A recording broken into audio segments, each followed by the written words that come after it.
Hello and welcome everyone.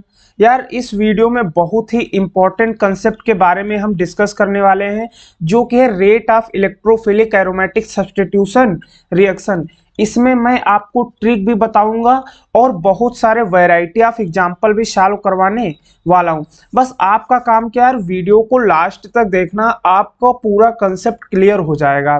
ठीक है, तो सबसे पहले बात करेंगे rate of electrophilic aromatic substitution. अगर डायरेक्ट मैं आपको ट्रिक के थ्रू ले चलूं तो जो rate of electrophilic aromatic substitution होता है वो डायरेक्टली प्रोपोर्शनल होता है प्लस एम इफेक्ट के, और इनवर्सली प्रोपोर्शनल होता है माइनस एम इफेक्ट के। बस आपको इतना याद रखना है, आप सारे क्वेश्चन इजीली सॉल्व कर सकते हैं।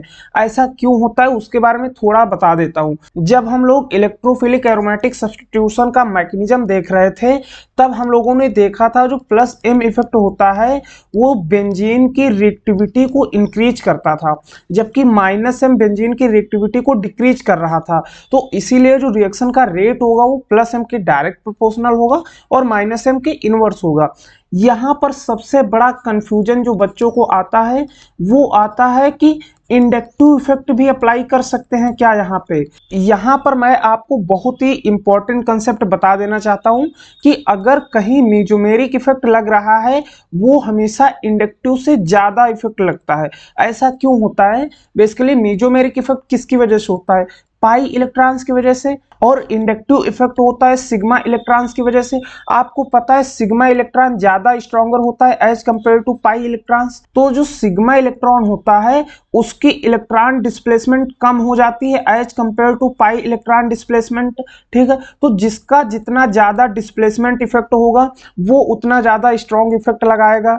ठीक है, तो ये तो रहा रीजन। अब बात करते हैं एग्जाम्पल्स में। ये देखिए इलेक्ट्रोफिलिक ऑर्डर हमें फाइंड आउट करना है और ये जेईई मेंस 2024 के जनवरी अटेम्प्ट का क्वेश्चन है। बहुत सिंपल है। सबसे पहले हम ये देखेंगे कि किस कंपाउंड में प्लस एम लग रहा है, किस में माइनस एम। ये नॉर्मल बेंजीन है, इसमें हमें बात ही नहीं करनी। इस बेंजीन में क्या लगा हुआ है? CH3 यानी कि प्लस एम इफेक्ट। यहाँ पे क्लोरीन लगा हुआ है। क्लोरीन बहुत कम प्लस एम इफेक्ट शो करता है, इसलिए हम इसको माइनस आई में कंसिडर करते हैं। NO2 तो strong minus M effect show करेगा। अब यहाँ पर मैं आपको एक और लाइन ऐड कर देता हूँ कि इंडक्टिव इफेक्ट सिर्फ हम वहीं देखेंगे जहां पर हैलोजेंस होंगे, यानी कि fluorine, chlorine, bromine and iodine. ये हमेशा माइनस आई इफेक्ट में कंक्लूड किए जाते हैं। तो यहाँ पर जो आपका रेट ऑफ रिएक्शन होगा यानी rate of electrophilic aromatic substitution होगा वो इनवर्स प्रोपोर्शनल होता है माइनस आई इफेक्ट के। बस इतना याद रखना। अब यहाँ पर ध्यान से देखिए, हमने बोला प्लस एम के डायरेक्ट प्रोपोर्शनल होगा, माइनस एम के इनवर्स प्रोपोर्शनल होगा। ठीक, तो जो जितना ज्यादा प्लस एम शो करेगा उसकी वजह से रेट उतना ज्यादा बढ़ेगा, जो जितना ज्यादा माइनस एम शो करेगा उसकी वजह से घटेगा। तो सेकंड में सिर्फ प्लस एम है यानी सेकंड सबसे ज्यादा स्ट्रांग हो जाएगी। अब थर्ड, फोर्थ और फर्स्ट में देखें, थर्ड की वजह से माइनस आई है यानी इसकी वजह से कुछ डिक्रीज होगा, फोर्थ की वजह से कुछ डिक्रीज होगा, लेकिन फर्स्ट में ना इंक्रीज हो रहा है ना डिक्रीज हो रहा है। डिक्रीज होने वालों से अच्छा तो है कि कुछ ना हो रहा हो उसमें, यानी कि फर्स्ट। उसके बाद थर्ड और फोर्थ में अगर हम लोग बात करें, यहाँ पर माइनस एम है, माइनस एम ज्यादा स्ट्रांग होता है तो ज्यादा इलेक्ट्रोफिलिक एरोमेटिक सब्स्टिट्यूशन के रेट को घटा देगा एज कंपेयर टू इंडक्टिव, यानी कि थर्ड एंड देन फोर्थ। ठीक, और एग्जांपल देखते हैं और क्लियर हो जाएगा। यहां पर देखिए CH3 यानी कि प्लस एम, ये न्यूट्रल है। OCH3 ऑक्सीजन के पास लोन पर इलेक्ट्रॉन दे देगा यानी कि प्लस एम। यहां पर NO2 यानी कि माइनस एम इफेक्ट। ओके, यहां पर हम फिर से देखेंगे direct proportional plus M, inverse proportional minus M. तो सबसे पहले हम देखेंगे जो जितना ज्यादा प्लस एम शो करेगा उसका रेट उतना ज्यादा होगा। तो प्लस एम में दो हैं, थर्ड और फर्स्ट। तो फर्स्ट में CH3 है, यहां पर OCH3 है। आपको पता होगा प्लस एम इफेक्ट ऑर्डर में OCH3 पहले आता है एज कंपेयर टू CH3। इसका रीजन भी मैं बता देता हूं। ऑक्सीजन के पास लोन पेयर है तो ये ज्यादा इलेक्ट्रॉन डोनेट कर सकता है, इसमें लोन पेयर नहीं है, न्यूट्रल कंपाउंड है तो ये कम इलेक्ट्रॉन डोनेट कर पाएगा। तो इसकी वजह से थर्ड का प्लस एम ज्यादा यानी कि थर्ड का एरोमेटिक सब्स्टिट्यूशन रेट ज्यादा। फिर उसके बाद फर्स्ट, ये देखिए नॉर्मल है, ना घट रही है ना बढ़ रही है, यहां पर ये घटाने में लगा हुआ है। तो बेहतर तो यही होगा कि कुछ ना कर रहा हो, यानी कि सेकेंड देन फोर्थ। अगला एग्जांपल, आइडेंटिफाई द रेट। यहां सारे प्लस एम इफेक्ट लगे यानी एल्काइल है, तो सारे प्लस एम शो करेंगे। उसके बाद हम क्या देखेंगे, plus M effect order. Plus M effect order में बात करें तो CH3 का ज़्यादा होता है, फिर एल्काइल का, फिर इधर, ठीक है। तो यानी कि first, second, then third and then fourth. या फिर आप ऐसे भी चेक कर सकते हैं, यहाँ पर अल्फा हाइड्रोजन 3 है, यहाँ पर अल्फा हाइड्रोजन 2 है, यहाँ 1 है और यहाँ पर 0 अल्फा हाइड्रोजन है, ठीक है।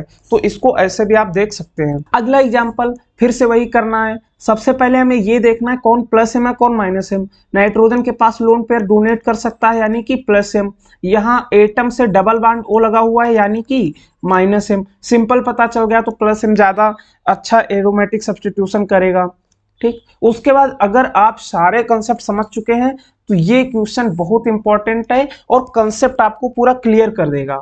कैसे बात करते हैं, सबसे पहले हमने क्या बोला, हम प्लस एम और माइनस एम आइडेंटिफाई करेंगे। यहाँ पर ये मेन बेंजीन रिंग है आपकी, ये इसमें ये वाली, इसमें ये बेंजीन से डायरेक्ट अटैच एटम हम देखेंगे तो इस बेंजीन से इधर डायरेक्ट अटैच एटम ऑक्सीजन है यानी लोन पेयर इलेक्ट्रॉन डोनेट कर सकता है, मतलब प्लस एम इफेक्ट, ठीक। इधर CH3 लगा हुआ है यानी कि प्लस एम इफेक्ट, यहाँ भी CH2 लगा हुआ है यानी कि प्लस एम इफेक्ट। ऊपर बात करें ऑक्सीजन अटैच डायरेक्टली एटम है यानी कि इलेक्ट्रॉन डोनेट कर सकता है, लोन पेयर है तो प्लस एम इफेक्ट, ठीक। अब इसमें बात करें, यहाँ बेंजीन से डायरेक्टली अटैच एटम C है, वो डबल बॉन्ड कंटेनिंग है, मतलब ये क्या शो करेगा, माइनस एम इफेक्ट। यहाँ पर बात करें तो ऑक्सीजन के पास लोन पेयर ये डोनेट कर सकता है यानी प्लस एम इफेक्ट। नीचे फिर से सेम ही है, प्लस एम और प्लस एम। यहाँ बात करें बेंजीन से direct attach atom C double bond O मतलब कि माइनस एम, ये भी सेम माइनस एम और यहाँ पर plus M and plus M. तो हमने बोला जितना ज्यादा प्लस एम इफेक्ट शो करेगा उसकी स्टेबिलिटी उतनी ज्यादा होगी या उसका रेट ज्यादा होगा। तो अब बात करें अगर ऑर्डर की, तो यहाँ पर देखिए इस वाले कंपाउंड में 2 प्लस एम ऊपर लग रहे हैं, इसमें 1 प्लस एम है, इसमें दोनों माइनस एम है, तो इस वाले में ज्यादा होगा सबसे रेट, क्योंकि इसमें 2 बार प्लस एम लग रहा है, ठीक है। यानी कि पहला, उसके बाद यहाँ एक घटा रहा है एक बढ़ा रहा है, यहाँ तो दोनों घटाने में लगे हुए हैं यानी कि सेकेंड एंड देन थर्ड। ये क्या हो जाएगा, रेट ऑफ या फिर order of electrophilic aromatic substitution reaction. तो यार अगर कंसेप्ट आपको समझ में आया, वीडियो समझ में आया, चीजें अच्छी लगी तो यार चैनल को सब्सक्राइब जरूर कीजिएगा। Thank you.